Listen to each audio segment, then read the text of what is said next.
Hello, listeners. Welcome back to Geopolitical Cousins. Cousin Marco and I back at it for a quasi-emergency podcast. We talk about Israel-Iran. We talk about Marco's idea to bring world peace. And then we close by breaking some news about President Trump and his decision on whether to bomb Iran or not. You'll have to listen to the episode if you want to hear it. We recorded around 11 a.m., 12 p.m. Central Time. We're putting this out as quickly as possible, but, you know, if the world blows up between now and then, you can't hold us accountable.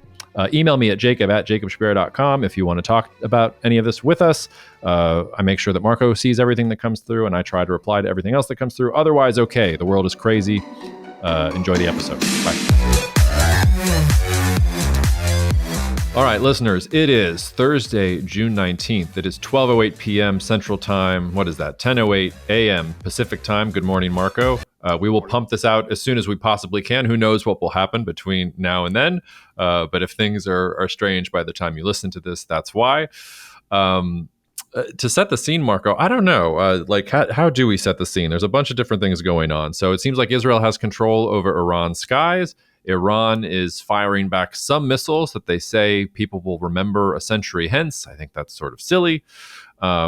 There's been a real lack of condemnation of Israel. It seems like everybody's just like quietly applauding the Israelis for doing the world's dirty work, sort of like Osiris and some of the other ones from previous history. I think maybe the biggest thing is, and I don't know how much to focus or how to determine how real this is, but it seems like the MAGA camp is just breaking apart.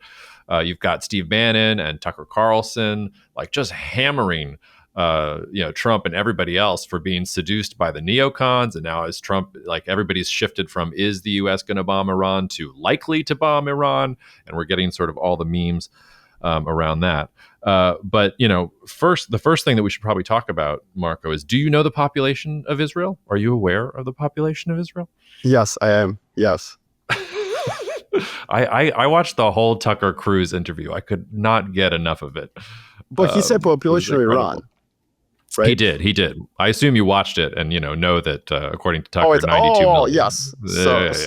Yeah, I needed Tucker Carlson to tell me that it's 92 million. No,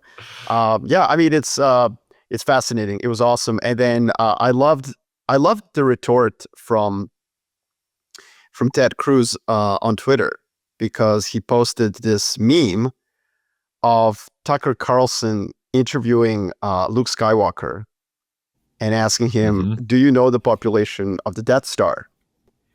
And I almost wanted to reply like, yeah, but you forgot the next like comic book strip, like little bubble where Luke Skywalker says, yes, I do. And responds correctly. It's like, it was a fair question. And you didn't have the answer. I'm pretty sure that a nerd like Luke Skywalker would have known the population of the Death Star. So, it was shocking. It was shocking. Also, the second question, the follow-up question, which is one that we, of course, know very well, you and I, because the Stratfor was beaten into us. What is the ethno-linguistic mix of Iran? And Ted Cruz is like, well, they're Persian. Farsi speakers are 61%. Kind of wrong again there, but go ahead. Well, it's just you can't make this stuff up. It's dramatic, right? It's a dramatic shift in, as you said, it's something that you would not have thought really would happen. But that's why politics are very interesting. There's alignments and realignments all the time. For those of you who are not, really steeped into what's going on, you can watch the Steve Bannon and Tucker Carlson YouTube clip. I think it's about an hour long. And they discuss, and most of our listeners will not listen to this. I suspect that about 60% of our listeners are going to be pretty liberal and not like Steve Bannon or Tucker Carlson. But I would also tell you that of that 60% of our viewership, you would have actually agreed with like 70% of what they were saying. And that's what's shocking, right? So there's this deep aversion to forever wars in the MAGA camp. Aside from immigration and national debt and the woke culture, one of the pillars of this MAGA camp is that the neocons in both the Democratic Party and the Republican Party took America to many wars that didn't serve American interests. So the problem with this argument is that, and and I think you're going to disagree with me on this one, but I feel like I find myself in a strange agreement with the neocons just in this way. Regime change in Iran is absolutely impossible with air power. You're not going to bomb a country into submission. F-16s can't land in hostile territory. Like, this is not how regime change works. You might counter and say, what about Libya in 2011? Were the airstrikes not part of a reason why Gaddafi failed? Yes, but Libya was always a very tenuous state. Gaddafi always had very tenuous control over the place. And the moment there was a rebellion in one part of the country, it was easy then to use airstrikes to sort of support that rebellion. Similarly, in Syria, people say, but Marko, who expected Assad to fall? I did in 2011. I was wrong for 14 years. But again, parts of Syria were effectively controlled by various other groups. Same with Afghanistan. Yes, Taliban fell in 2 weeks of warfare, but Northern Alliance was there for the US to support. Iran is a regime that has shot people in the streets, that's extremely brutal. It has control over the entire country. And yes, while there are some separatist movements in the southwest where the Arab population lives, in the southeast where the Baluchis live, while there are some separatist groups, they're nowhere as competent or adept or as freedom fighting capable as the other places. So the reason I say this, Jacob, is that I think that a limited strike on Fordo, which is this facility that is 40 to 80 meters underground, if the US were to do that and then send a very clear signal to Tehran and say, like, look, this is it. You guys already got pounded by Israel. So don't tell me that one more nuclear facility is going to make you go mad. Like the US could make that argument to Tehran in the back or directly. Just call up Tehran and say, like, look, we're going to drop some bombs on this one facility, Fordo, and finish this thing, this nonsense, and then we're done. If you guys want to retaliate against like smaller US military bases in Iraq, as you did in January 2020 after we killed your general Soleimani, if you want to do that, hey, listen, man, totally par for the course. Just tell us which ones so we can put the troops away. But like, if that is what is happening, then I think the revolt by the isolationist part of MAGA is a little bit too much. Like, this isn't necessarily a forever war. The US has conducted limited strikes in the past. And a strike on like one facility is not going to drag America necessarily into, there's risks, don't get me wrong. I'm not advocating for it. I'm just presenting the counter here, that you can justify a limited strike. I mean, Iran's been pounded by Israel for 6 days now. What's one more building? How does it change? It's just Israelis don't have the weapons because the US didn't give it to them. The US has to take care of that. If that were to happen, I can see the argument and logic that maybe some neoconservatives are using. Now, regime change is a different story, and I think that would obviously be a disaster for many reasons, and we can talk about that if you want. But like, I'm just saying, I'm defending basically this argument that there is something in between. Yeah. We should talk about all of this, and we'll have to disentangle it because I think there's a U.S. political conversation to have, and then there's also an Iran conversation to have. And maybe we start with Iran because I keep on going back and forth here because I'm not exactly clear just how strong the Iranian regime is right now. Now, you can look at a map of Iran and you can look at an ethnic breakdown of Iran. And if you are a neocon, you start to salivate because Iran is not a monolithic state. It is a mountain country. This is not the type of country, to your point, that you invade easily. It's the time that you get stuck in a mountain valley and you either get assimilated by whoever's locally there or you have to tuck tail and return home. And the way that Iran or ancient Persian empires expanded was never by direct conquest. It was always by giving goodies to vassal states all the way out to the Mediterranean. And in that sense, the way that this version of Iran was trying to do things, the way it was so heavy-handed with Assad and with Hezbollah, it really wasn't good strategy. And you can see how it's just blown up in their faces. Part of me, though, wonders, And this is, I think, where the Fordo strike might actually matter. If the U.S. comes in and obliterates Fordo with, the biggest bombs, and Trump starts talking about the biggest bombs in the history of man, I wonder if that's the last leg of legitimacy gone for Iran. Because then this government has spent all this treasure abroad, spent all this Iranian blood abroad. It doesn't have a nuke to show for it. It doesn't have economic prosperity. It just has isolation and pain. And at that point, do the Iranian people say, after all this, you didn't even have a nuke? You can't even protect us from Israel? 10 million people taking over the skies and bombing us into oblivion? Like this regime can't hold. And then maybe you get an overthrow. And I think this is the real neocon fever dream. And then the liberals take over. The secular Iranians take over. And it's the old versions of Persian empires, which everybody romanticizes and forget that, like, what was the 300 about? It was about the Persians coming to conquer Athens and the Greeks. Like, they will eventually come and expand out sort of in all directions. So there's sort of that point to it as well. I think you're right that the idea that it's going to, go from there. Yeah. So okay, look, there is one case. There is one case where airstrikes led to regime change, and it's my homeland of Serbia. Mm-hmm. So 1999 rolls along, and for 3 months, NATO pounds Serbia through punitive airstrikes.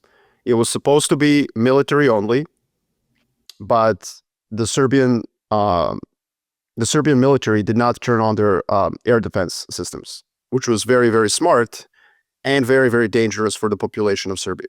Why? Because by not turning on their air defense systems, they did not allow the United States of America to conduct its suppression of enemy air defenses. And that made it very difficult for the US and NATO to then fly their low altitude, platforms such as Apaches and Warthogs to take out the Serbian military. And so NATO grew increasingly more and more frustrated by this decision by Serbia not to turn on their defense systems so they cannot be destroyed. And so they just started doing punitive air campaign for 3 months. Wesley Clark, famously, the general in charge of this, said, I think verbatim, basically, like, we're going to bomb Serbia into medieval age. After 3 months, during those 3 months, I just want to make one thing clear for everyone listening to this. Everyone in the country was on the same side, like liberal, pro-democracy, pro-Europe theater, like actors would take their children and they would print out little targets and stand on bridges and say, bomb us, That was like, the whole country rallied around screw NATO. But then in 2000, so some 18 months later, when there was an election that Milosevic lost, and he tried to steal it as he kind of did before, there was finally a revolt. And there you go. Boom, regime change. Milosevic was packed up by the new government into a Learjet and shipped to The Hague. And honestly, I think maybe 3 people died in that revolution. It was very bloodless. It was it's the perfect scenario, by the way, that the West dreams of. Not a single American soldier was committed to this regime change. The country was pounded into the medieval age. To this day, Serbia suffers from that NATO airstrike. It's the greatest military alliance in history, bombing you for 3 months. So that was obviously unfortunate for the country, but the regime change was smooth. The difference, though, I would say, Jacob, is that Milosevic never had a history of shooting people in the streets. He really didn't. For all his faults, and there are many, he never turned guns on the people in the streets of Serbia, ever. They protested all the time, by the way. People did not like him, especially in the liberal centers of the country, the capital city, Belgrade. The difference is that Iran has done this many times. 2009, Green Revolution, didn't care, shot people in the streets. 2019, didn't care, shot people in the streets. 2022, didn't care. So I think it's a little bit different, but yes, that would be the scenario. The argument here would be that eventually the people turn against the regime in the way that you've pointed, but I do think it would require restraint because there's a fine balance. So how many civilians died during the 3 months of NATO bombing of Serbia? If we take Serbian numbers, let's say, let's give it to them. It's about 3,000, I think. 3,000 in 3 months. In other words, this wasn't carpet bombing of civilian centers. So if the US and Israel want regime change in Iran, they kind of have to tone it down. Because the more it goes on, like there is a risk, there's two pathways, or maybe three. One pathway is Iran just stays Iran. One pathway is 18 months from now, Iran goes the Serbian route and you have this revolt. But there is a pathway where it just goes North Korea. And so that's why the danger is that too much violence imposed on the country from above. I don't think that leads to a revolt against the regime. It could very well empower the regime to become more brutal and empower the supporters of the regime to paint anyone who opposes it as traitors. Because, if women and children start dying from Israeli bombs and American bombs, it's going to be very difficult for anyone who wants regime change to claim that they are on the correct side. So it's a fine balance, and that's where what I'm saying is that the Fordo thing would have to be flagged as extremely limited, and the U.S. would have to give Tehran something in exchange for taking Fordo away from them. And I think that something would have to be restraining Israel. I think that would have to be kind of the balance here.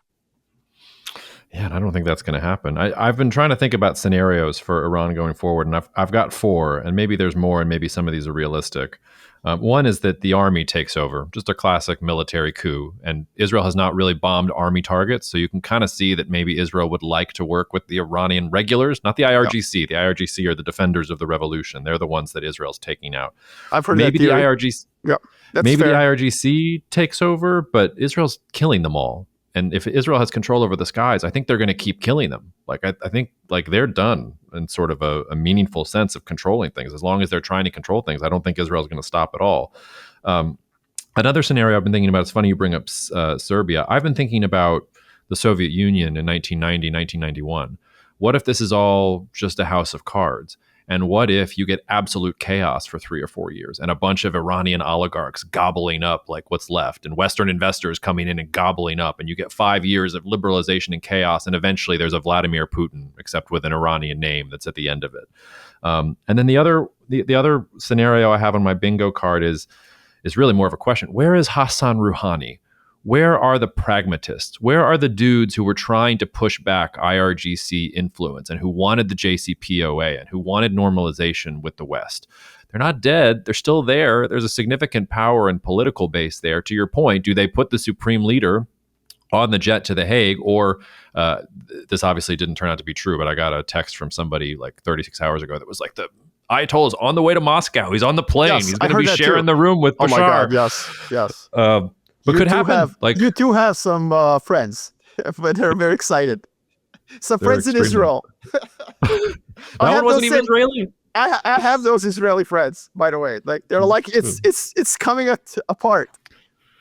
Sorry, it's like no, it's perfect. It's shades of Debka file from the late 1990s. There's a real reach into the recesses there. So those are some of like the scenarios I have on the board. But I have a hard time getting over the plain facts as I see them is like Iran is basically defeated unless there's a nuke that they're hiding, or unless they've really got something that can impose more pain on the Israelis than they are so far. Like the Israelis are just doing whatever they want. And it doesn't seem to me that the United States is going to be able to stop them, especially if Trump tries to do the take credit for it and help bomb Fordo along. Like in some ways, the biggest intelligence success here, like the operations by the Mossad on the ground, incredible, whatever. The deeper intelligence success by Israel was like playing President Trump correctly. Yeah. Like, oh, if we do this and if we hit them right, the U.S. will join us. Well, let's leave that. Let's leave that for the end, like for the second part. I want to cook on two things that you just said. First of all, where are the moderates? Well, that's my point, Jacob. Like, I think 99% of the people I interact with in the West and 100% of people in Israel have lost their damn mind. You know why? Because they've never been in a rogue state, ever. Mm-hmm. Like they've never actually lived in one. Where are the moderates? Are you fucking kidding me? What do you want them to do, bro? You want them to go out and be like, hey, I've got an idea. No, you get shot in the head. This is why you cannot pound a country into regime change from above. You can invade it. Go right ahead.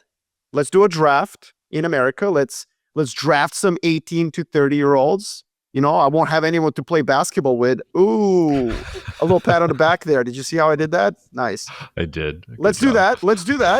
Let's invade the country and have regime change. So that's obviously insane. But also what's insane is this idea that someone's going to rise up while Israelis are bombing Iran. Not even Americans, Israelis. Like, this is the country that, like, everyone in Iran, like, there's this Israeli propaganda going around. 80% of Iranians hate the regime. Like, time out, bro. How about we see how many of them hate Israel? Yeah. How about we poll that? 80% of Iranians hate the regime. That sounds plausible to me. I would say 90% hate Israel. So, like, there's a problem. Moderates don't have any voice right now. They have no platform because the country is engaged in warfare. And that's my point. In Serbia, liberals who hated Milosevic for 10 years took their children with them and stood on bridges with little targets over their head, telling NATO, come and kill me and my kids on this bridge.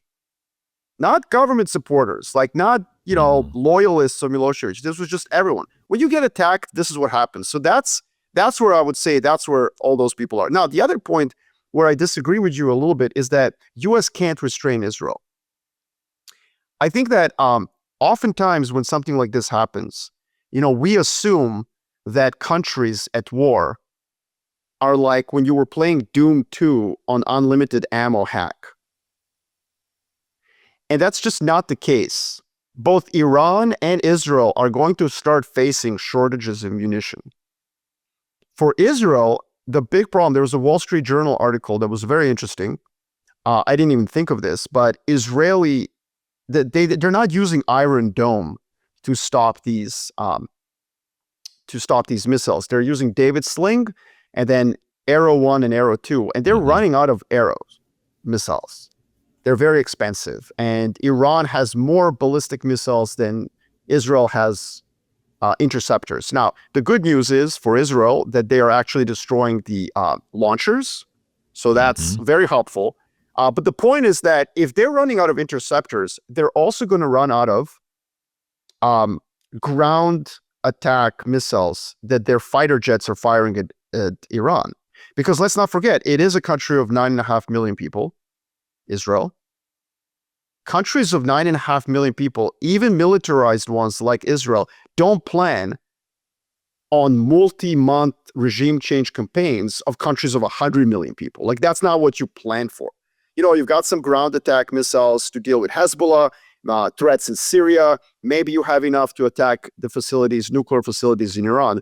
But there's just no scenario under the sun where Israel can keep this up for months. And in fact, I suspect Benjamin Netanyahu, when he announced this operation, when he says this is a 2-week operation, I don't know if you caught that. Yep. And somebody told me, but he said that about Gaza. It's different. In Gaza, you use bullets and you use tanks. Here, you're sending fighter jets over with missiles, and those missiles do run out. So there will be a moment. I don't know when, Jacob, but math tells us there will be a moment when the U.S. will have a lever on Israel, and it will be you would like to replenish your supply of ground attack missiles for your fighter jets. And that will be a moment when, one would assume President Trump can say, like, look, you've done a great job. We now need to let Iran stew.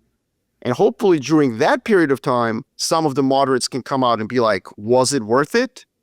Like, you need a period of cooling down for that to happen.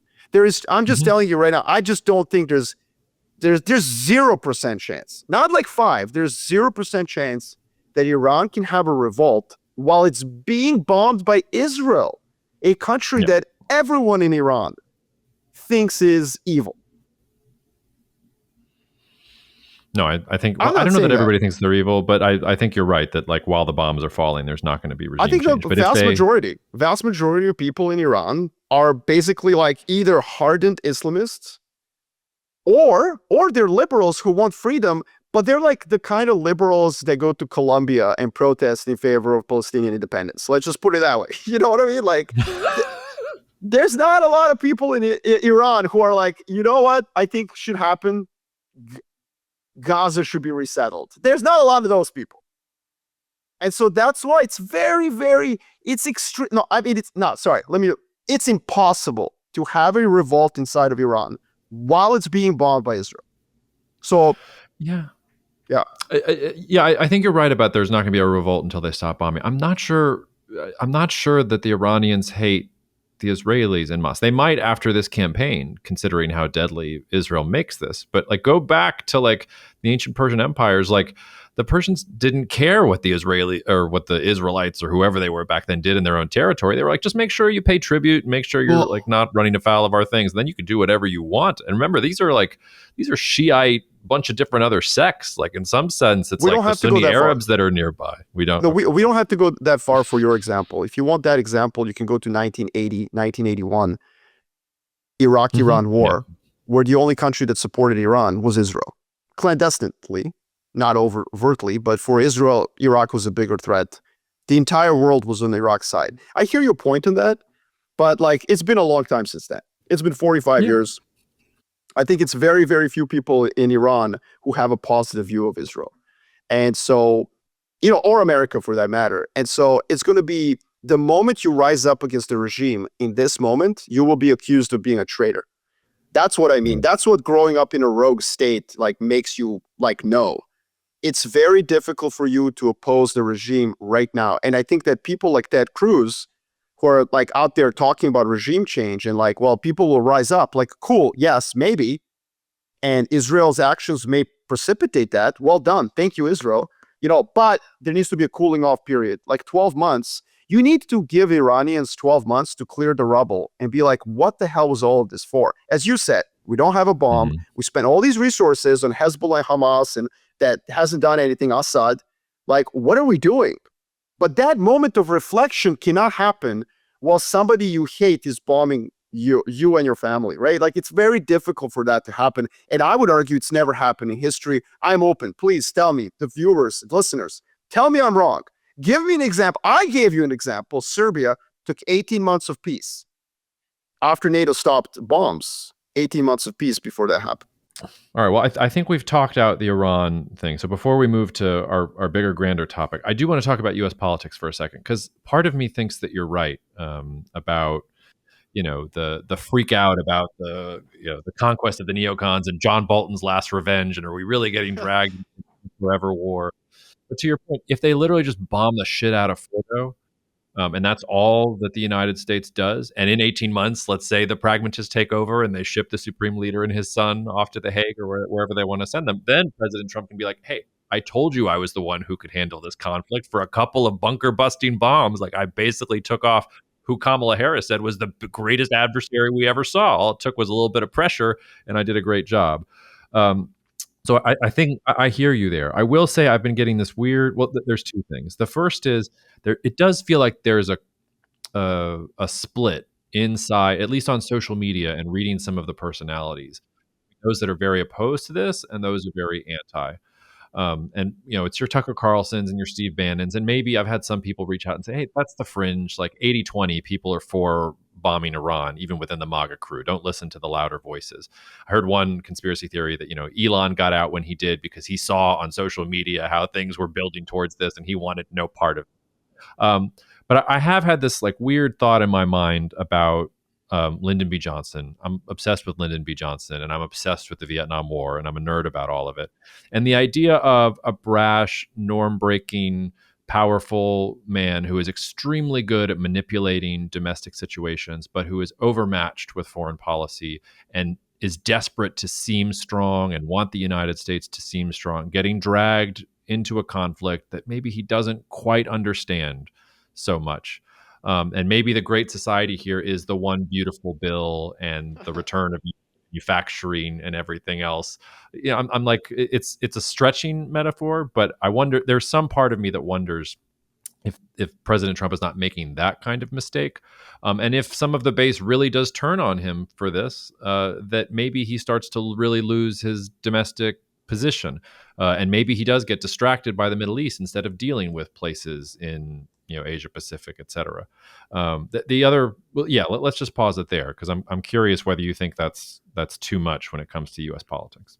Yeah. So my conspiracy theory here is that this is conspiracy theory, Marco. is that the U.S. didn't know. The U.S. was told 2 days before. They scrambled. The initial Marco Rubio statement from the Secretary of State was very terse, did not suggest the U.S. was in any way participating in any way. And then the next morning, I think President Trump woke up and was like, it's better to be seen to be an accomplice than to not have had any role in this, especially once it became clear that Israel is just crushing it and has a highway to Tehran. So I think that there is a part of this where I think Trump is almost like using his base instincts, like I just need to look like I'm on the winning side, and somebody, I think Fareed Zakaria,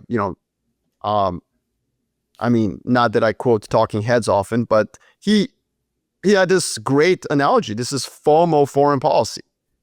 Like there's FOMO now driving the United States of America to participate, or maybe not. We'll see. Obviously, we're recording this on June 19th, Thursday. Maybe, if the U.S. does get involved, it will be on Friday afternoon after the markets close, as we all know.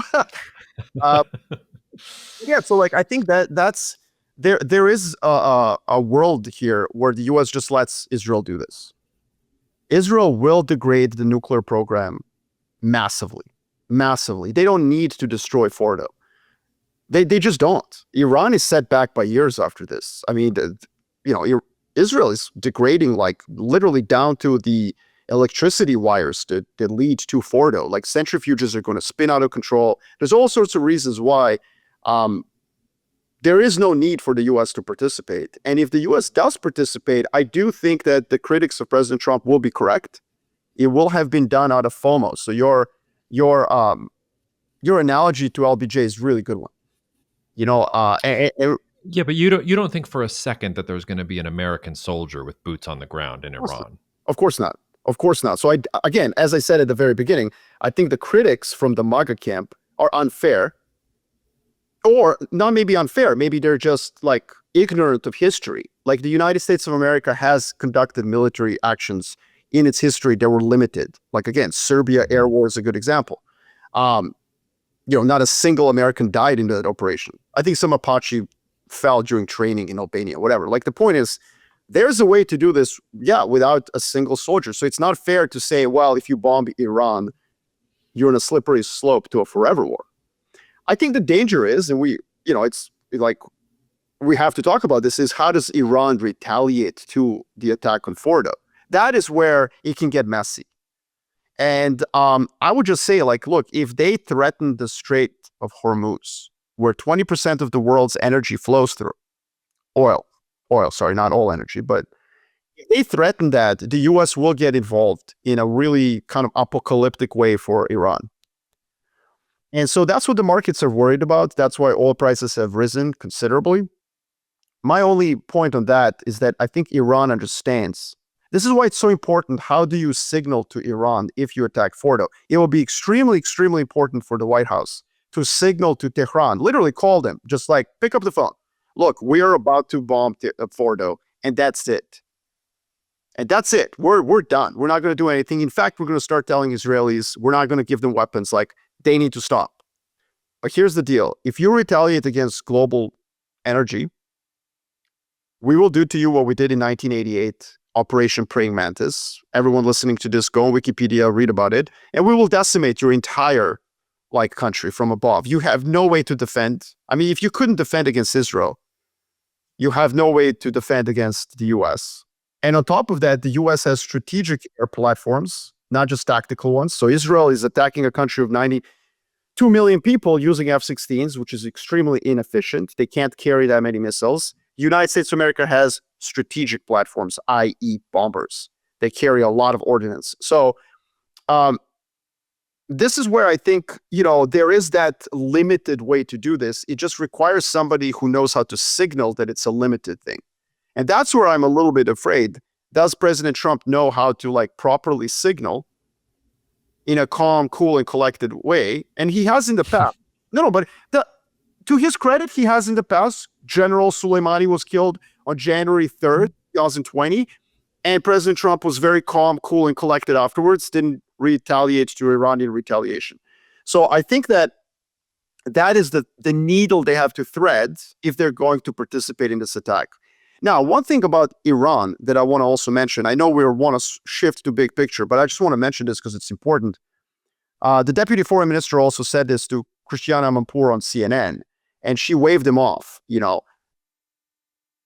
Amanpour was saying to Iranians, you can watch this on YouTube also, like she's interviewing the deputy foreign minister, I think yesterday, and she said, well, Israel's done something that no one's ever done to you. And he scoffed at that, as he should, because it's a scoffable comment. Okay?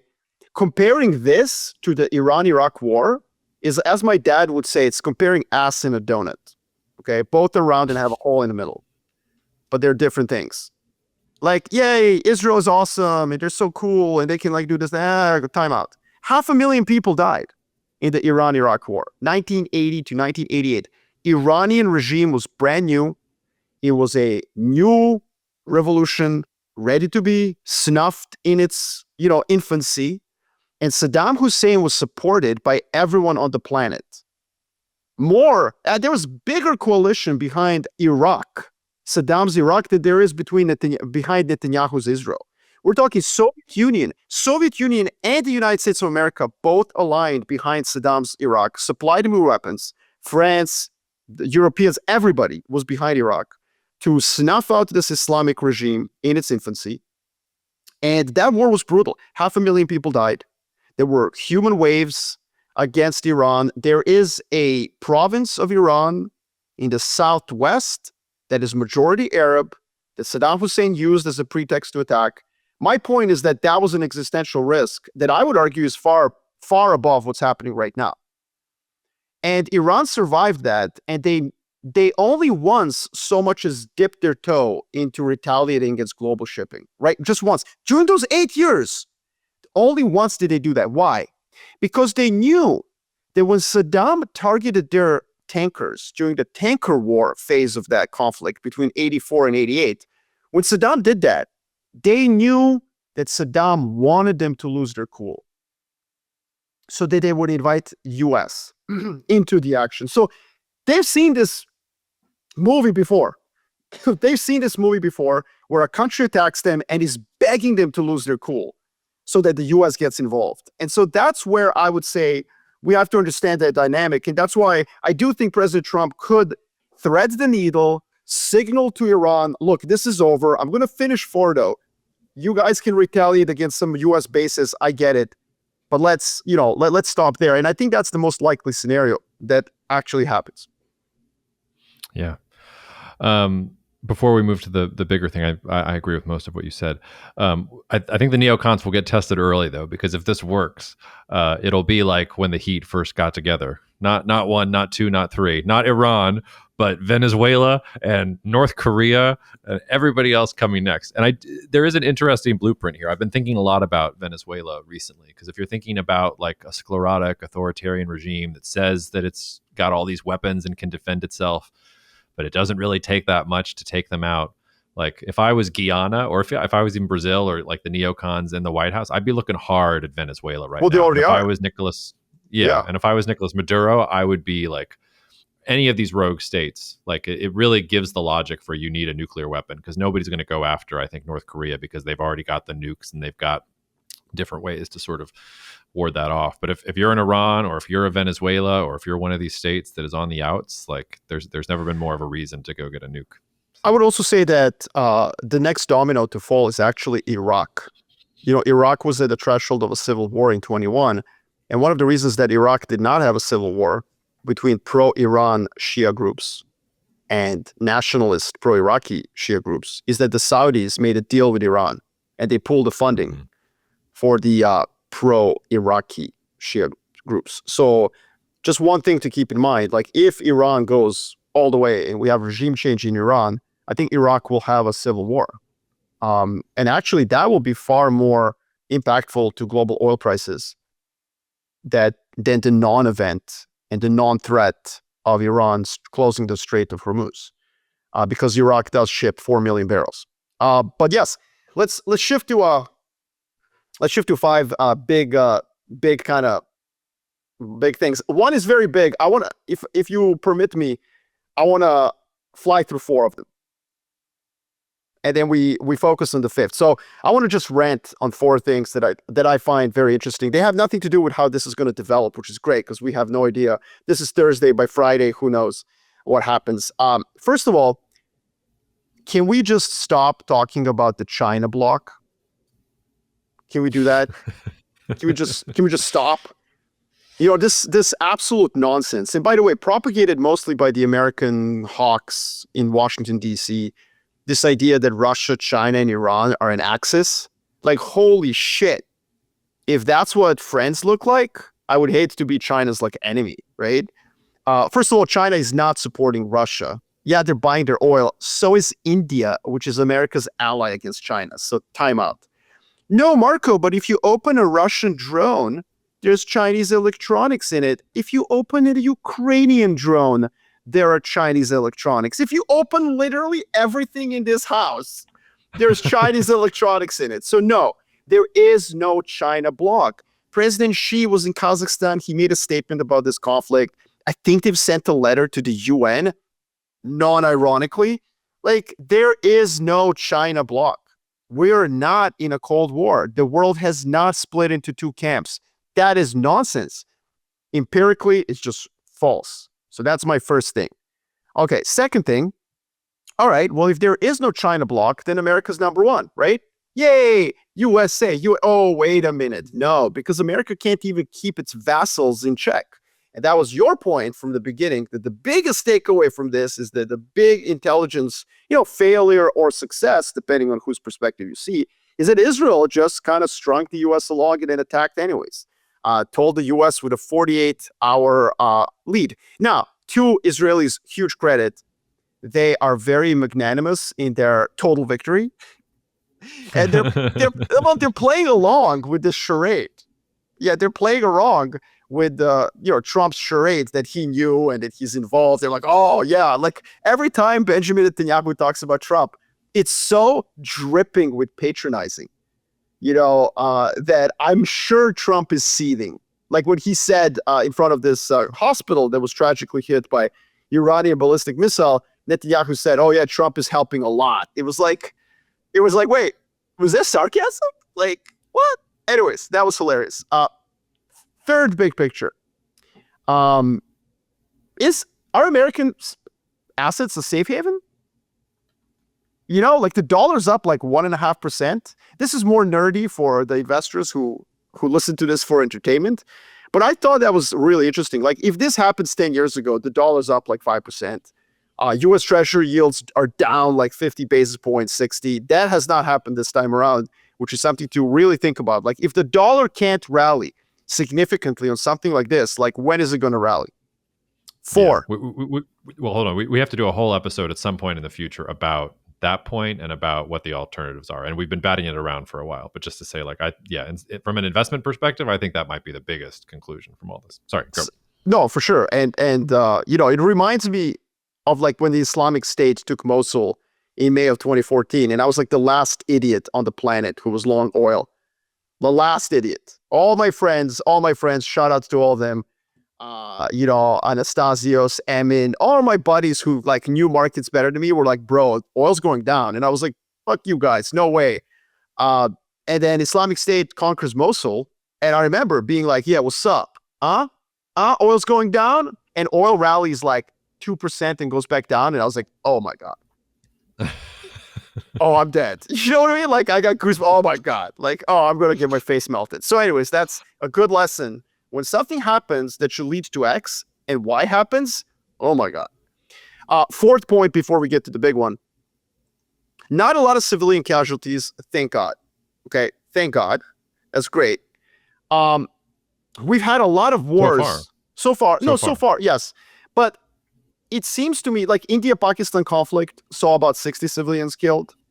Armenia-Azerbaijan war in 2020 saw about 200 civilian deaths. This one is going to have, who knows? But again, I don't think Israel has the munitions to sustain this for a long time. So obviously, Ukraine-Russia, you might say, well, wait a minute. There's a war. But actually, Ukraine-Russia conflict, which has led to millions of lives of soldiers, also has few civilians. I mean, in proportional terms, about 12,000 people have died. According to the UN, it might be undercounted, I understand, but Ukrainian figures are I think, the same. In the 1990s, we had 500,000 people die in the Rwanda genocide. We had 100,000 people, civilians, die during Yugoslav civil wars. So what am I getting at? I think that technological advancements, drones, air defense systems, smart bombs, which used to be just something Americans had in the 90s, only Americans had a bomb that was smart. Now they're ubiquitous. I think what's interesting is that wars are starting to hurt civilians less. And while that's good, I do worry that it makes them more likely to occur. Because, yeah, go ahead. Sorry. Yeah, I think this is a complicated point because I see where you're going with this. I would just say, though, like if we're thinking about the U.S.-Iran, the Freudian slip there, the Israel-Iran war, it's not just what's happening right now, because the Shiite crescent or the ring of fire strategy that Iran had was Hamas and Hezbollah and Assad and the Houthis. And I think if you think of this less in terms of, this is a sudden Israel-Iran war, and more, this is the retaliation to October 7th, there are a lot of Gazan civilians who are dead because of this war. And if you look, for instance, at what's happened in Myanmar, in the civil war there, and how many civilians have died as a result of the fighting between all of the different factions there, that's a pretty, I don't know what the number is off the top of my head, but it's big. When you look at what's happening in the DRC today, to reference, the Rwandan genocide, like we've got shades of that happening again. We've also got shades of things happening in Sudan again. So I think your point is right at the top level, like when great powers, power, like, but when Israel and Iran are tangoing whatever, but there are civilians are going to die. And I think you're right also that policymakers will probably have a sense of hubris in which we can be precision. Like eventually we'll have robots do all this stuff and nobody's going to die. You know who's going to die? And you know who always dies in the Middle East? The Palestinians. I feel so bad for them. And I've said this since October 7th with all the grandstanding around the politics, Israel, nobody cares about the Palestinians, not their leaders, not the Iranians, not the liberal weenies who say that nobody cares about them. And they are always the ones who take it on the teeth. And they are the ones who have died in mass for this Israel-Iran war. Sorry, I'll get off my soapbox. It just pisses me off. No, I mean, you schooled me there. I have no retort. Yes, I was looking. But I think you're right at the top level. Israel, Iran can now believe that, we can strike back at each other and we can use the pawns on the chessboard in order to strike back at each other. But, a small number of Israelis and a relatively small number of Iranians will die in the course of this conflict. But if, for instance, if it gets to an Iraqi civil war, an Iraqi civil war will be very grisly. No, fair. And I think the way you describe this as that this is just the custard on top of a very, very deathly cake where a lot of people have died, that is a very fair point. Okay. The last point I want to say is that the last big picture thought I have, and actually this is my buddy Ruchit Shah. He's an awesome friend of mine who I kind of text back and forth with, and he said to me in one of the texts, he was like, "Hey man, you know what the world needs? It needs a good Congress." And I immediately knew what he meant. In the 19th century, there was this era after Napoleonic Wars, the Concert of Europe. There was just a slew of conferences. And there weren't G20 conferences, okay? There weren't G7 where you have to meet every 6 months and then just do nothing. And then talk about climate change and this and that nonsense, basically, that doesn't really impact the day-to-day life of people. Maybe, 10, 20 years, it will save us from being cooked and becoming Venus. Great. I'm not sure we need leaders of countries to actually talk about that every 6 months. G20 has absolutely failed. There's too many countries. It doesn't do anything. G7 is just one side. So what's the point? What's the point of G7? It's just like a bunch of friends getting together and it's nonsense. The Concert of Europe era was an era during which great powers, which were in competition with one another, would meet in an ad hoc basis to deal with specific issues. So the Eastern question in Europe was basically the weakness of the Ottoman Empire. And as Ottoman Empire lost its grip on the Balkans and various parts of its, sphere of influence, there was competition over who was going to like basically deal with this. So Berlin Congress, as an example, was very important in order to deal with the fate of that. There were constant ad hoc meetings where great powers would come and decide the fate of a lesser place. And it was funny because Rashid and I were both kind of thinking about the same thing, particularly when President Trump said he was coordinating with the Vladimir Putin and Erdogan, all the sort of involved people. I think this is a brilliant idea. Forget G20. There's too many countries at the G20. Like, what's Argentina going to do? Like, Javier Milei will be like, just cut your inflation. You're like, bro, like, we can't. Like, thank you. You're awesome. Love the chainsaw. Love the hair. Love the orgies. But you got to, like, it's not helpful. Like, we don't need airtime spent on Milei. And God bless you. You're doing great. Love it. Love Argentina. Okay, move on. The point is, and also G7 can't, because they're all going to get together and just blow smoke up their own ass. Like, Iran is evil. Like, fine, cool, we get that. What needs to happen is you Marko, gotta have. I'm gonna be a little tongue in cheek and also set you up here. Maybe we should call it the United Nations or the United Nations Security Council. Well, so that's a great. So no, that's a great point. So why can't we do this at the UN? You know why? Because I think that the UN is just played out. And because the UN is not where the leaders go to, because UN in almost every country in the world has lost prestige. Like leaders, actual presidents. When was the last time you saw White House cabinet member at the UN Security Council? I mean, okay, the UN ambassador, the ambassador to the UN is kind of like a cabinet member, but like, Colin Powell, like that was the last time. It was like 2003, man. We need a place where leaders go, the actual heads of government, in a nice resort. And what I would suggest, this is my pitch. This is my pitch for the world peace. Now, everybody here knows me as a nihilist who doesn't really care. If you all cook in thermonuclear war, I will be writing a note to my clients. Like, this is who I am. But here, I will give you something, dear listeners and world. I will give something to the world, even though my nihilist religion prohibits me from caring. Do a Mar-a-Lago Congress. Just like do it. President Trump, listen. First of all, you can charge rooms at Mar-a-Lago for like, $1 million a night, first and foremost.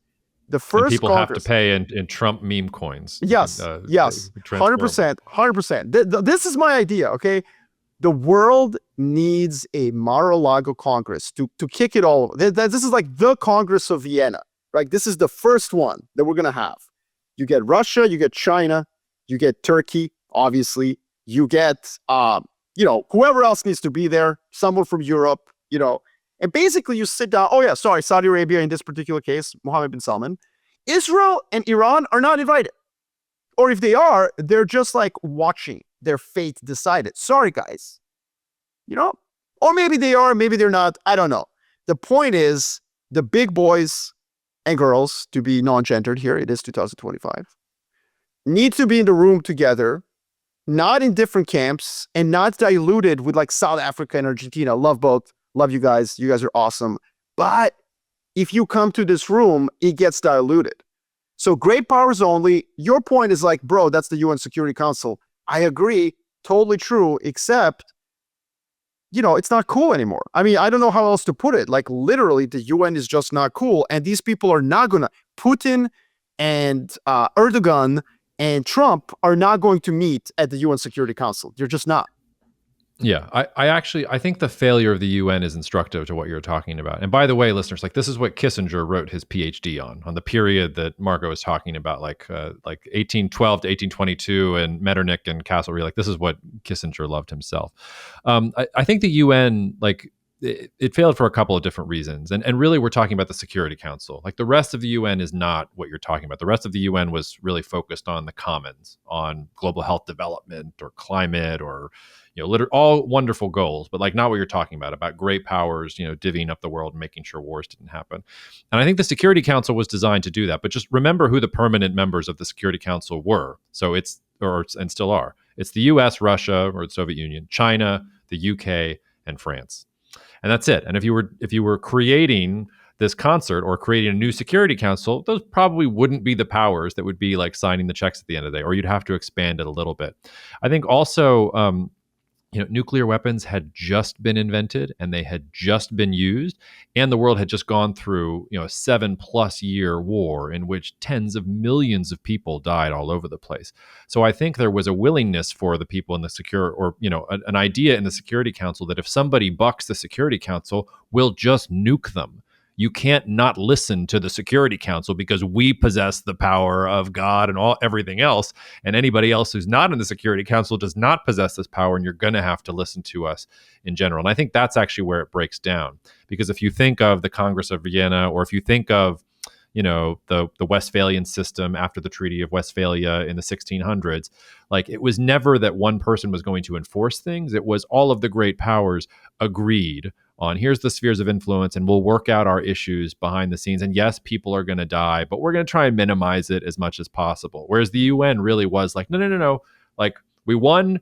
Everybody needs to do this. If you don't do this, you're literally not in the United Nations, like the family of nations, and we will pummel you and destroy you, like they did with Milosevic and like they've done with some others. So. What I think the problem of the UN is that the permanent members of the UN Security Council are permanent.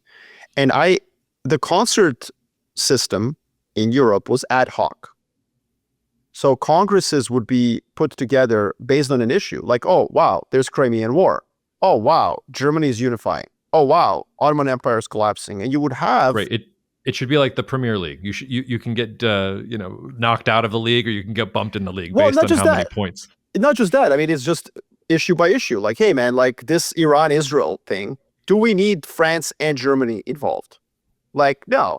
Like, Europe, why don't you guys just pick who's going to come? But we do need, like, Turkey. Like, do we need Turkey involved in a South China Sea Congress? Like, if we have a Congress of Manila, where we try to resolve the sphere of influence competition between US and China, like, no, we're not going to invite Saudi Arabia and Turkey. They're not needed. Like, you guys, hey, no invitation needed. It doesn't mean you're not a great power. We respect you immensely. You're far away.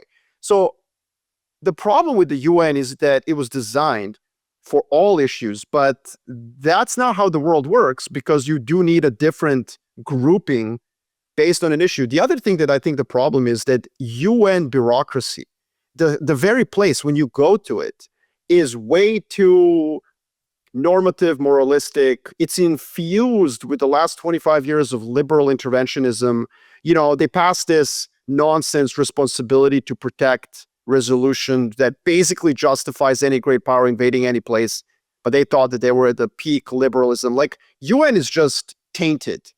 It's tainted by its disdain of realism and realpolitik. And unfortunately, the world is back there. And so there needs to be a new mechanism where great powers get together and say, okay, where do you think your sphere of influence ends? Here. Well, I think it's here. Okay, let's talk about it. And that's what I think, once countries accept that they're allowed to have a sphere of influence, which is the big thing that President Trump has done. He's shifted American foreign policy away from that Hillary Clinton statement that she made in 2010 when she visited Tbilisi and said that America does not recognize other countries' spheres of influence. We've moved away from that. Now that the United States does recognize spheres of influence, cool. UN is not a venue where to discuss that, because it kind of has an institutional disdain for that thinking. There needs to be a new mechanism, and that new mechanism should just be called Concert of Mar-a-Lago. And I'm pitching it as such so that President Trump agrees with it, does it, and then, there you go. We're off we go, and I've just reduced tensions in the world. You're all welcome, world. You are welcome.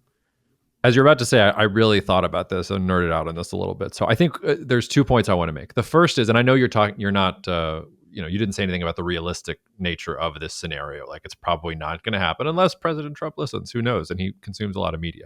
But the two best examples of what you're talking about, the Westphalian system and also the Concert of Europe in the sort of mid 1800s, those are both things that arise out of complete and total global catastrophe. Like, the Treaty of Westphalia only happens because the 30 Years' War devastates Europe. And all of the countries involved say, we cannot keep killing each other. I forget what percentage of Europe lost its life in the 30 Years' War. But I mean, we're talking one of the most horrific conflicts in human history. A third of all German men.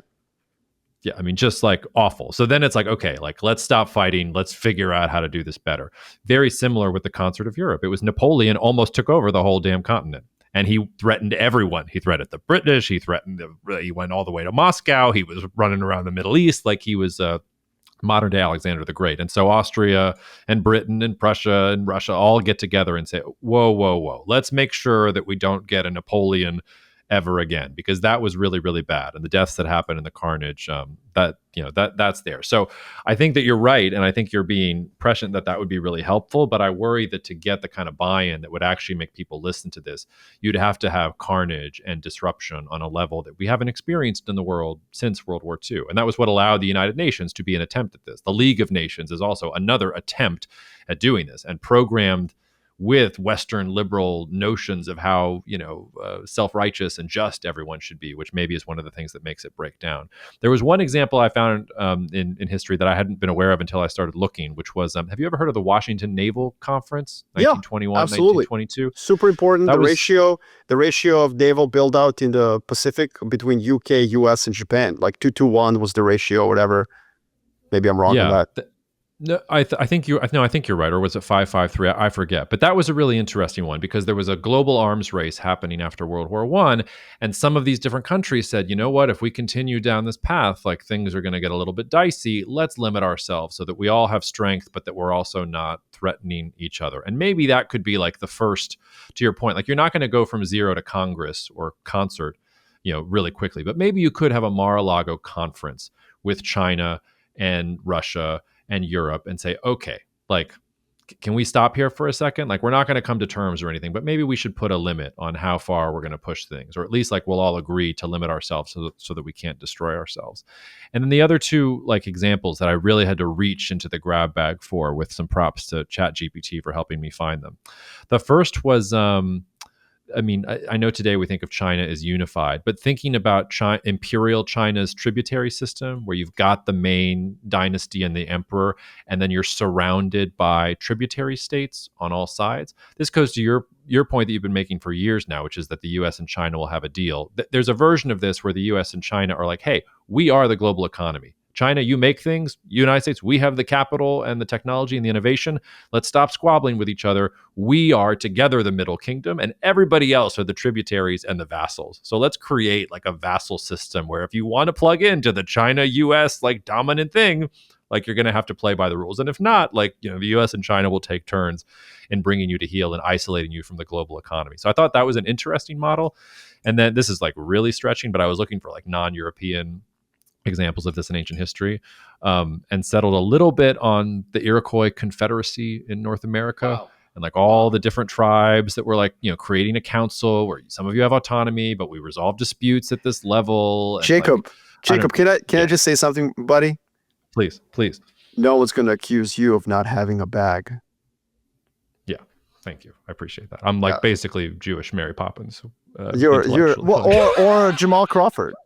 I'm obviously referring to the epic LeBron takedown of criticism that he doesn't have a bag. Let me just say, Jacob Shapiro has a bag. He has a bag. Now, yes. I actually don't think of it as a bag. When people ask me to describe how, I'm curious how you would describe how your brain works. When people ask me to describe how my brain works, I describe it as a never-ending file cabinet that just keeps going off into infinity.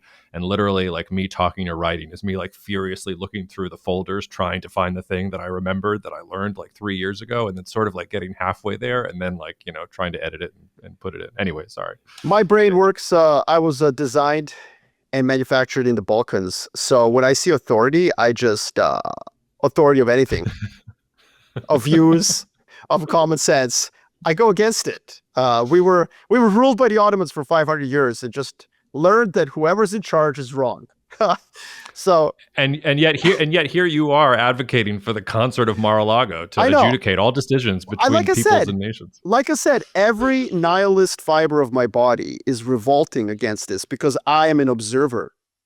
I am merely an observer of the world. I don't care where it goes. But here you go. If you guys, mere normal humans, want peace, I think this is what needs to happen. And let me so thank you for all those examples. I want to say that one thing that's important about the concert of Europe is that it's rooted in this charismatic leadership. Okay, that's why it's ready for today's moment. So Max Weber, and now we're going deep, like now we're like losing our listeners, which is cool. But Max Weber, the greatest.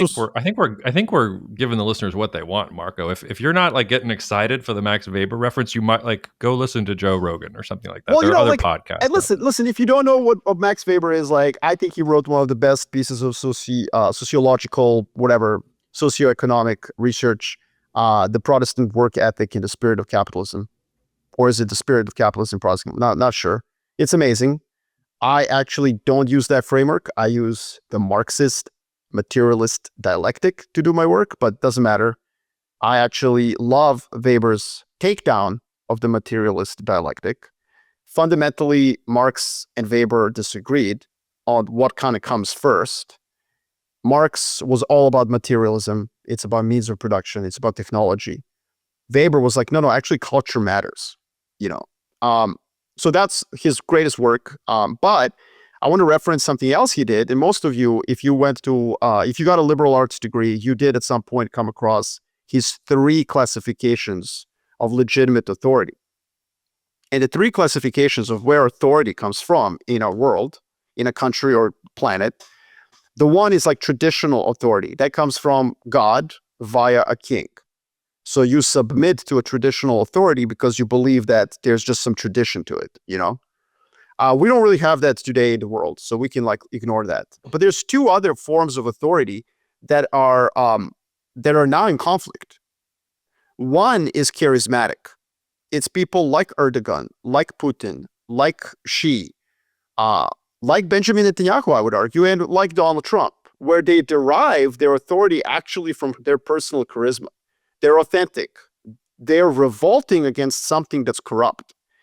And then there's the other authority, which we've all kind of enjoyed, which is the institutional, legal, rational authority that's embedded in institutions. So you follow the head of your government. You follow President of the United States of America because of the Constitution to which he swears. You follow the Prime Minister of Canada because his power is derived from the consent of the people, the institutions. Not because he's charismatic dude. Not because he like has abs and has flowy locks like Justin Trudeau did, dreamy guy, not because of that, but because of like the institutions. And so why do I mention this? Why get so nerdy about Max Weber? Because in a world that's increasingly becoming charismatic, we need to accommodate that reality. We can't just like shake our little fists as many liberals do. Like, oh, this is terrible. Well, cool story, bro. But it is happening. And so what has to happen is United Nations, the reason it doesn't work, Jacob, like fundamentally, is that it's seeped in a rational, legalistic, institutional framework of authority. You submit to the UN. Why? Because the countries there are represented, because the UN Security Council is rooted in international law. What? Record skip. What'd you just say? International law. What? Who cares? Nobody cares anymore. Forget it. Who cares about international law? Are you kidding me? It has no power whatsoever. So what we need is a new architecture for foreign policy that's actually rooted in what actually matters today, which is charismatic authority more and more. And that's why a Mar-a-Lago concert brings these charismatic leaders who actually don't derive any of their legitimate authority from the institutions. We create a forum for them to basically get together, get blasted, drink, bond, and then hopefully come to an agreement. Now, that's where this comes from. Like that's my basically origin story for this idea. Yeah, no, there's 2 things there I want to say, because there's one thing dipping into the Weber bag which makes me uncomfortable, and then I want to talk a little bit about institutions versus concerts. But when Weber described charismatic authority, I'm paraphrasing pretty liberally here, but basically he said that the definition of charisma is the ability to make someone vote or want something that is not in their best interest. And so I think it's somewhat uncomfortable to say that charismatic authority is going to drive things, because as long as the authority figures that you're talking about, like Castlereagh and Metternich, are thinking about stability as being what is best for them and for their countries in general, and their egos are basically massaged by being part of that solution, it works. But if you get a charismatic authority, like if you throw a Hitler into the system who has charisma and the ability to convince the German people to do things that are not in their self-interest to drive a certain direction, then like the emphasis on charismatic authority, it's like a double-edged sword. It can be good if you've got the right figures, which is why I think Kissinger was so obsessed with like the early 1800s. But I think the other thing that you're talking, go ahead. No, please, go. No. And just the second thing, like the problem with the United Nations, to now paraphrase the other great modern philosopher of our time, Dave Chappelle, is that the United Nations doesn't have an army. It is a separate institution. So the idea was not that all these different countries would get together and make decisions behind closed doors. It was that, no, everybody's going to be a part of the UN and everybody's going to abide by the decisions that the UN makes, except the UN had none of the teeth. No enforcement, to enforce Well, the it has decisions. enforcement, the UN Security Council, right? Like that's the enforcement mechanism. But, and it has, like the Korean War was waged by the UN. Right. And was like really the failure of the entire system. And we probably should have jettisoned it right 68 years ago. Like, I mean, like, who cares, right? Like, I mean, it's like, it's so long ago. Like, that was the last time the UN actually agreed to something. Whereas, like, what you're talking about with, like, the Concert of Europe or the Mar-a-Lago Congress is not going to have an army. It's that all of the countries that get invited have armies. And the tricky part here is then you commit your armies to enforcing the things that you decide at the Mar-a-Lago Conference. You hear them out. A couple of things I want to say. Hitler, maybe a bad example, right? Because there was no concert at the time. And the part of the concert is the League of Nations, but I mean, that was dead. No, but that's exactly my point. The League of Nations was not what we're talking about. League of Nations and UN are similar in that they try to institutionalize this preventative mechanism. And they try to like paint someone as being illegitimate. Somebody is a troublemaker. Also, Hitler rose out of this post-World War I very moralistic and normative view that somebody was guilty for World War I, i.e. the Germans. Yes. The thing about the concert system, and this is very important, is nobody is evil. This is the critical part of it. This is the critical part of it. And this is what's so difficult for today's elites, CFR members, whatever you want to call them. Today's everyone's. I think even the normal rank and file person listening to this podcast, this is a point that will be difficult. It's difficult for me. It's very difficult because like effectively what you need to do is just say like, okay, look, everyone's got legitimate interests. It's about sphere of influence control. If you want to imprison, enslave, and like shoot people in your sphere,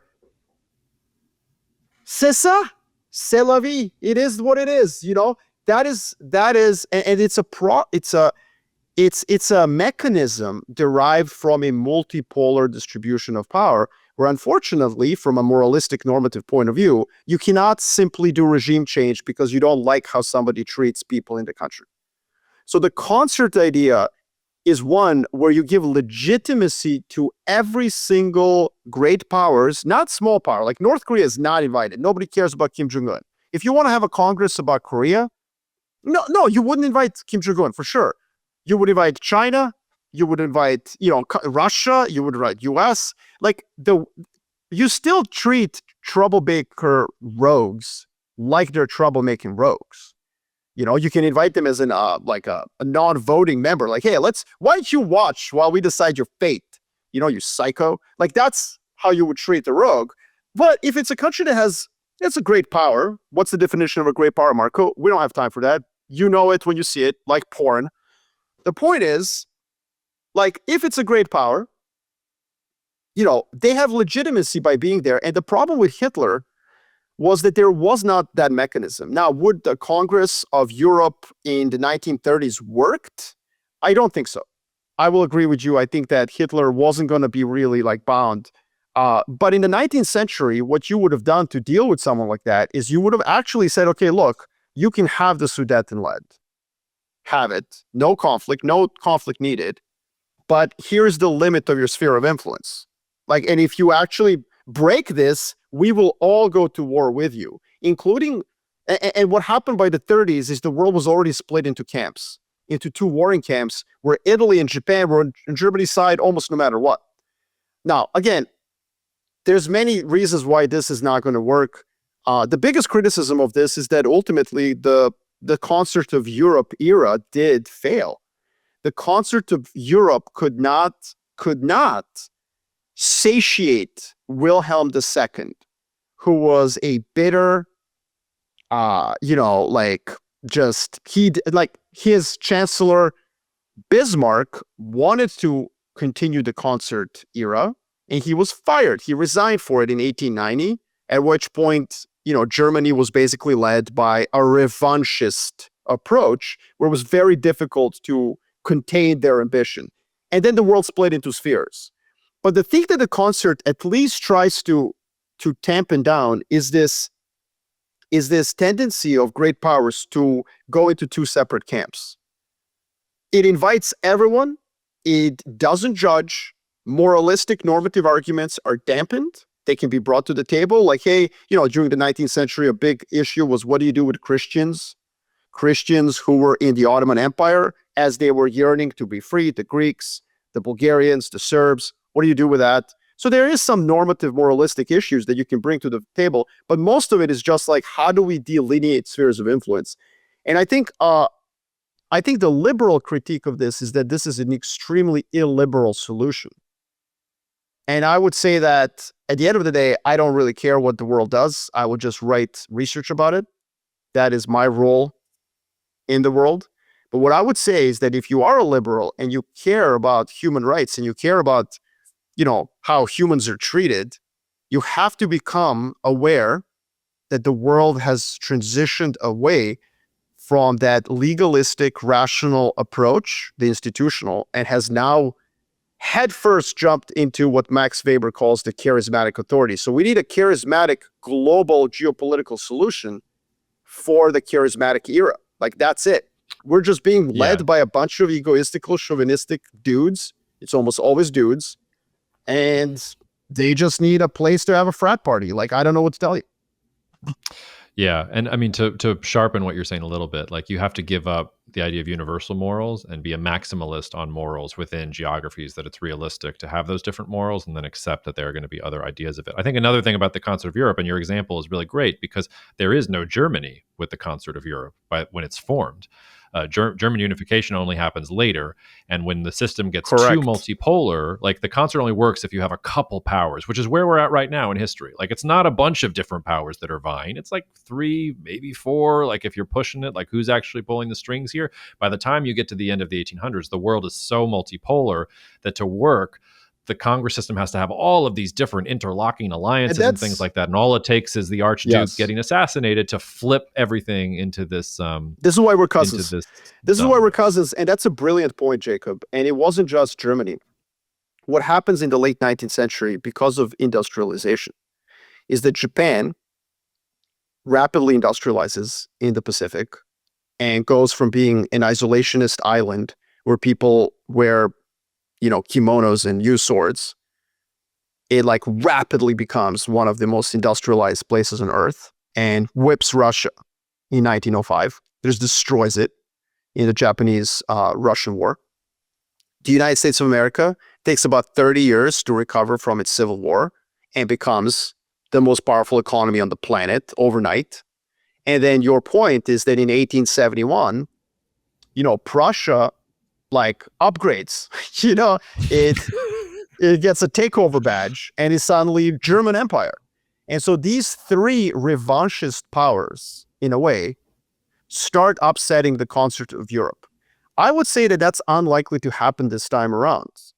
I don't think that there are that many revanchist powers, and I don't think that technological innovation is going to suddenly surge a random country like Morocco suddenly upgrades and becomes a global power.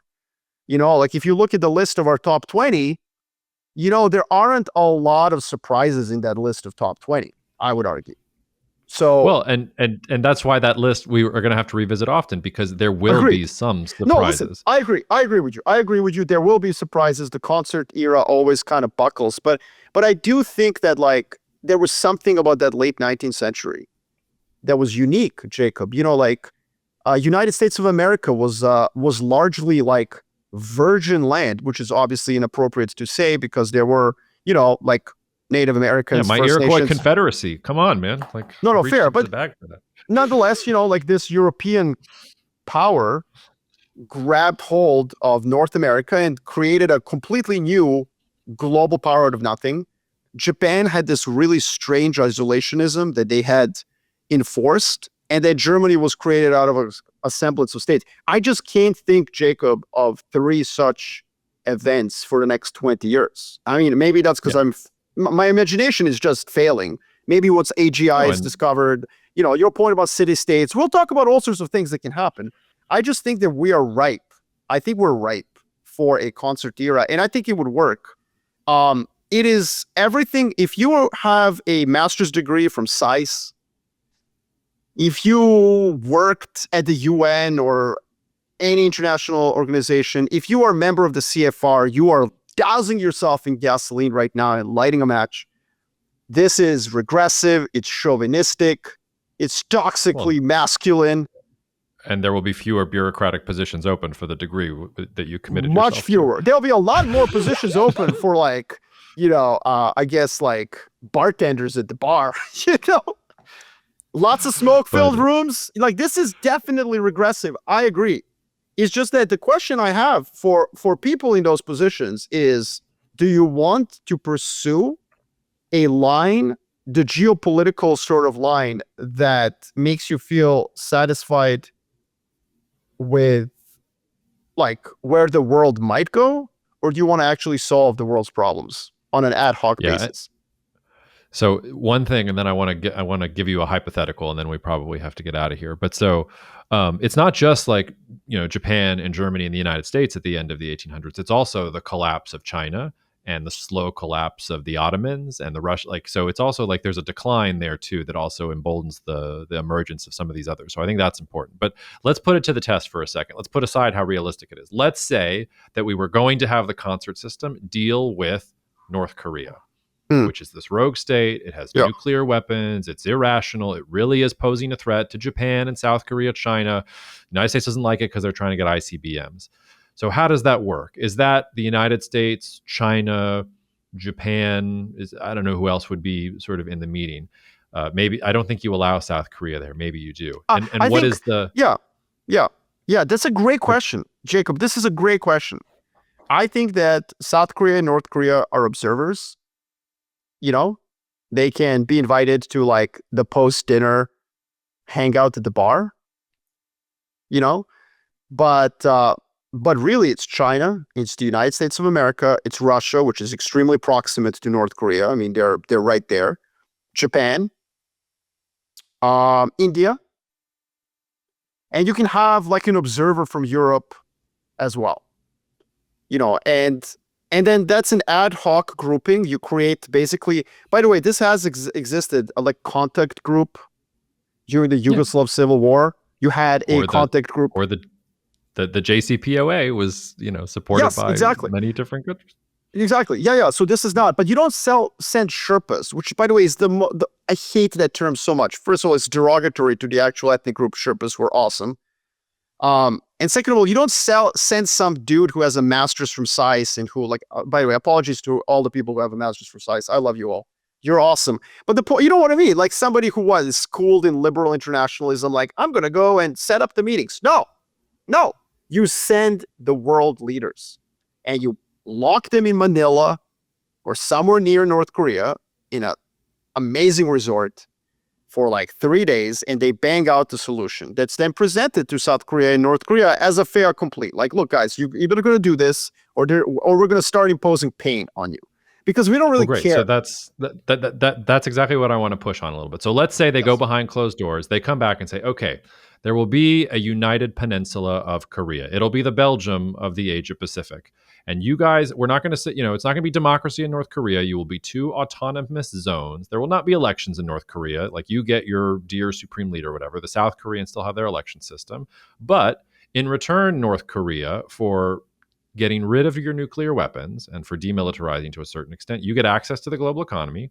You get normalized trade. You get all of South Korea's trade deals, everything else. You get all of that, but you have to put your nukes on the table and say no more. And you have to get like you are limited to X amount of artillery, and you need to turn all of that stuff in. So let's say that's what the Congress puts it to it. Yeah. What happens when Kim Jong-un says, "Go fuck yourself"? Yeah. I have nukes. So what happens then? Here's what happens. Because concert system includes illiberal states, because it includes states that don't really care about what Twitter says or what foreign affairs is going to rate, with some political science professor from like University of Illinois in Champaign or whatever. Because taking shots all over the place. I'm talking shots everywhere. Absolutely. Like, well, we're in this mess because of this. So like, good job, guys. Because they don't give a shit about what it's going to be like. You offer Kim Jong-un the like $1 billion, and he can go to Hainan Island and just chill for the rest of his life. It's awesome. It's tropical. Like, you can be creative about how you can entice using sticks and carrots. Like, the UN cannot be creative. The United States, G7 is not going to be creative. A bunch of Western states are not going to get together and say like, hey, we need to make sure Kim Jong-un is taken care of in the future. Like, you know, and by the way, I've always said, like, I fully endorse the idea that we should create an island somewhere in Indian Ocean, South China Sea, amazing place, where instead of sending dictators to The Hague, you send them to this island resort where they will forever live in incredible joy and like just wanton luxury. You know, like, call it the Hotel California. Yeah. You can check in any time of day. You just can never leave. Why? Because, you know, so like that's the thing about the concert system, because not everyone's liberal, moralistic, and normative. What do you do to Kim Jong-un? Well, you're not just going to offer him sticks. You're going to offer him carrots as well. But if he says no, like if he says no to all of it, if he really believes all of it, does the concert then go and remove him? Or does the concert say we weren't as like, I'm trying to get to the point where you get to somebody who's really out there and defies the concert. It depends. Is that where the concert breaks down? First of all, I don't know what concert would do about North Korea and South Korea, because there's no real urgency right now. So it would depend. Like, what is it that Kim Jong-un is doing that you want him to stop doing? If you just want him to leave the peninsula, obviously you're going to have to work hard at that. But if he's like shelling something, you know, you get China to close the border. Hey, man, no more raw materials coming in from China. Like, sorry, bro. Like, have fun with that. Just by the way, that's what China and that's what Xi Jinping and Trump did. That's how they forced Kim Jong-un to speak to Donald Trump. China actually enforced the sanctions against Korea that the U.S. asked them to. It was a good example of how it actually worked. It got U.S. and North Korea talking. Now, nothing came of that. For whatever reason, I think Donald Trump kind of lost patience with it and just moved on, got the remains of U.S. soldiers back. You know, like North Korea dismantled some nuclear facilities, testing sites. But the point is that in a way, the U.S. went to China, said, hey, can you please impose some pain on North Korea? And to their credit, China was like, hey, we'll do that. No problem. Yes, we can. So that's what it requires. It requires countries that don't like each other, that are rivals. I don't want to use the term enemies, but like, you know, kind of like frenemies. It requires them to sit down and in smoke-filled rooms, bang out a deal that is then imposed on these other countries. So yeah, I think it worked. It kind of worked in North Korea. It was effective. Kim Jong-un, you know, like talked to the West. He sat down, and then China and the US went off into a different direction and never really completed the deal. Maybe as part of the deal, the United States should offer that the NBA will enforce North Korean basketball rules for the rest of history if North Korea gives up its nuclear weapons. By the way, that's again a deep reference, but our listeners can Google what you mean by that. I want to say something else here. I know we're at the end. Anyways, close us out. By the way, land the plane. This is very, very rare. I just want to say I do not offer ways to solve the world. I don't. So this is maybe once a year I will think of a way to improve the lives of humans on this planet. Other than that, I'm going to be just an aloof observer bathed in complete and utter indifference. Sorry. That's just the way I am. Okay. We do have some breaking news, which by the time this publishes are not going to be breaking. So President Trump has just said that he's going to give 2 weeks for diplomacy to work. So while we were talking on Thursday, June 16th, basically that happened. Oil prices went down immediately from $78 down to $75. So, like not a huge decline, but like they're back at that $75 level. They were creeping up and up and up in the expectation that President Trump would attack Fordo.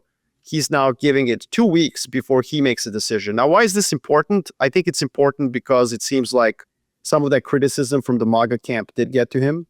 I think it's also important because, like, the U.S., like, he's abandoned the FOMO foreign policy risk that he's just going to join in because Israel is successful. So that's smart. But I also think that it is going to make things uncomfortable for Israel because my thesis is that Israel does not have the unlimited ammo hack in Doom 2. And so eventually over the course of these 2 weeks, I could even see Israel proclaiming victory as they come to the end of their ability to sustain these military actions against Iran. Like, I can see Netanyahu saying basically in a couple of days, like, look, man, as far as we're concerned, the nuclear program is now like depleted by years, and we go from there. Yeah. Okay. 2 things that I'll say in response to that. Number one, this lasts until the first reporter, which will happen very soon, says, aha, so the taco trade really is true. You always do chicken out President Trump. You talked a big game and now you're not going to do it. And maybe he's going to get a wild hair up his ass. I think I agree with you on Israel, but let's play devil's advocate for a second, because I think you really hit on something there, which is, okay, if you give it 2 weeks, like today, Israel is invincible. They have called everything right. They're bombing with abandon. Like, they look extremely brilliant, like everything else. In 2 weeks, we'll see, because Iran still has 1,800 or whatever missiles left, and I'm sure they'll find some launchers and more people will die and the Israelis will start running out. Okay, but what if it's devil's advocate? What if Netanyahu sees that and says, okay, fine, then we'll take out the supreme leader, because what we really want is regime change, and we are going to fuck this place up as much as we possibly can so that there is no deal, because what we really want is we want to watch Iran burn. Like I could see it going that way for him too. I can too, but it's, I mean, in hubris is where we find our fall, right? And I think the risk for Israel is that they overplay their sympathy card here. For example, I'm just watching the way that mainstream media is covering this. Benjamin Netanyahu made this press conference in front of Israeli hospital that was tragically struck by a ballistic missile. The Iranians were quick to actually, which is interesting, that they felt compelled to justify the attack by saying there was a military installation nearby they were targeting. So that was interesting. And I think 20 years ago, this would have been a moment when the US public was just like, no, manipulated in a way, because obviously Israeli civilian infrastructure is going to be targeted. Like, you poke the bear, they're going to, like, the claws are not going to just come to where you poked it. And Israel is similarly attacking civilian structures in Iran. So, par for the course, baby. But I can see how 20 years ago, mainstream media would have made a big deal about this attack against the hospital. And that didn't happen today. In fact, Trump didn't even mention it. And so I think that there is a risk that over these 2 weeks, if Israel basically makes it difficult for the US to pursue that diplomatic path, Jacob, that they could overplay the sympathy card. And that they could see, like, because, look, why? Because you could objectively argue that the nuclear program in Iran has been effectively destroyed. I understand they have some deep underground chambers in Fordo. I get it. The way to get to those chambers is probably like, great, you have some underground chambers. Well done. But a lot of scientists have been killed. A lot of the research centers have been destroyed. A lot of the centrifuges have been destroyed. So, there's a point where the rest of the world could just tell Israel, like, look, man, like, you've done an amazing job. You've accomplished your objectives. You need to chill out, because we don't want World War III. And quite frankly, it's even pettier than that. We don't want $90 oil. Sorry. Sorry, guys. But hey, if you guys feel compelled to do this every 2 to 3 years, go right ahead. God bless you. Like if Israel wants to come back to Iran every 2 to 3 years and bomb their nuclear facilities, like you're fine to do that. And so that's where I think the danger for Israel is. They could be entrapped by President Trump here and lose a lot of sympathy that the world has for them right now. As you pointed out, Friedrich Merz earlier this week said Israel has done the dirty work for everyone. But like if they start going for a regime change, like, yeah, at that point, I think they could lose the public and the leadership of the rest of the world. And by the way, this is why you need a concert system. You know, this is why you need it. You need it so that when China, Russia, and the US get together and tell Israel, like, yo, chill, it means something. You know, like it's not the UN, which is clearly, by the way, UN clearly anti-Israeli. Obviously, I agree with that. Like, I know a lot of Israelis think that way.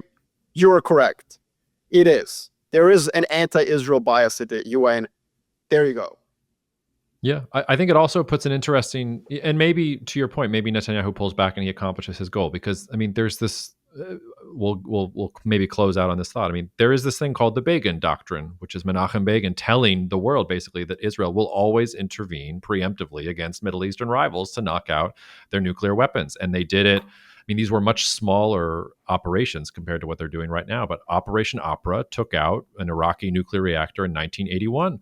Operation Orchard took out a Syrian nuclear reactor, or the beginnings of one in 2007, and now they're going after Iran for a third time, Operation Rising Lion, to take them out.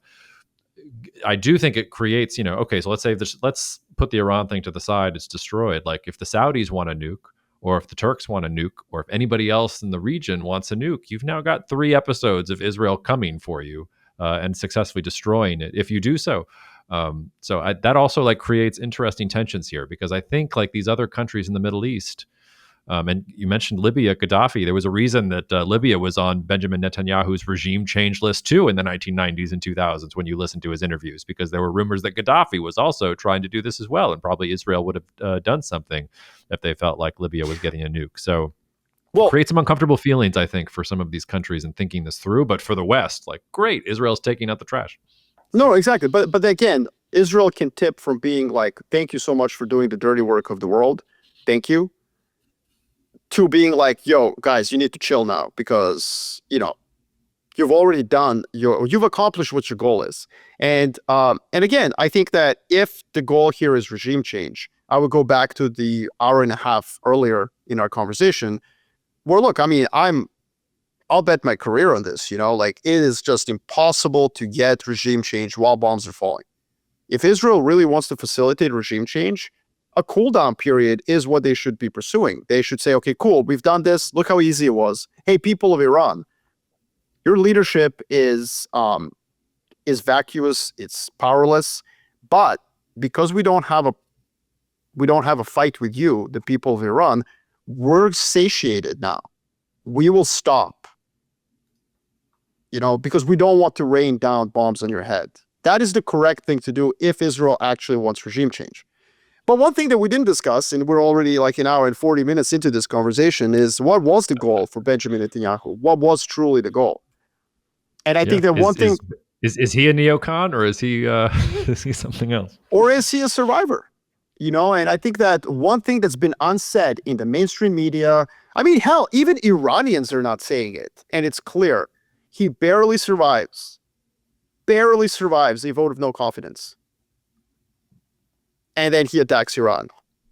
I think that ultimately we need to go back to that idea that not everything is geopolitics. Not everything is this high chess game, 3D chess. There's a 2-level game going on for President Trump. I think his decision on the 2-week delay is motivated by him being worried that he's going to lose an important wing of his coalition. And similarly, I think Benjamin Netanyahu absolutely took into consideration the fact that the far-right parties propping his government just needed to be satiated. And he's now taken an upper hand, because if some random right-wing party in Israel declares that he's weak on something, He's just going to be like, yo, ask the Ayatollah if I'm weak. Let's go to an election. Let's do it. Let's go to an election and see who's, and so he's flipped the domestic political dynamics with this attack. And if his motivation really was 60 or 70% domestic politics, then I think he's gotten what he came for.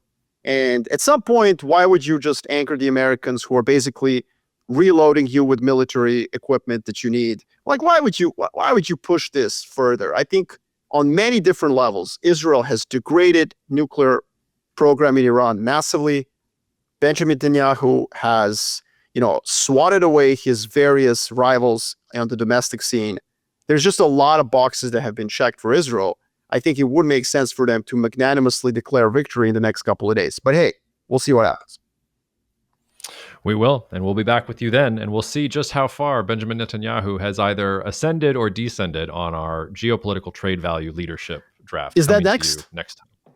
Is that what we're doing next? Unless the journalist asks Trump about Taco and he nukes Tehran tomorrow. But I think it should be next. All right. And congratulations, Marco, on the sale of the Lakers. Hope you're feeling good. I am feeling, it's bittersweet. It's part of history, and it was awesome that the Bus family is amazing. They've done incredible. But in today's world, what you need is just unlimited wealth to compete. And, look at how the Dodgers are doing. That's all I gotta say to all of you.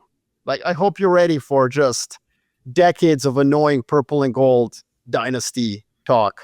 Yes, I've already resigned myself to the Jaren Jackson Jr. trade from the Grizzlies to the Lakers. What do I have to say about that?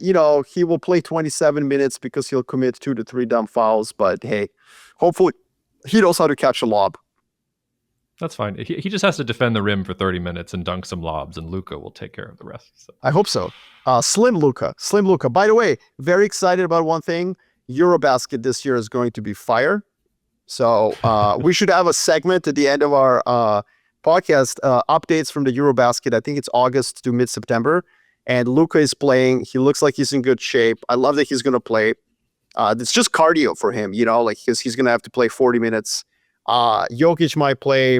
If Giannis plays too, it will be like a really competitive Eurobasket. France, obviously, is just absolutely stacked. So that'll be interesting as well. Anyways, sounds great. Who would have thought we would end at that point? Anybody who's listened to this podcast regularly. We'll see you guys. All right.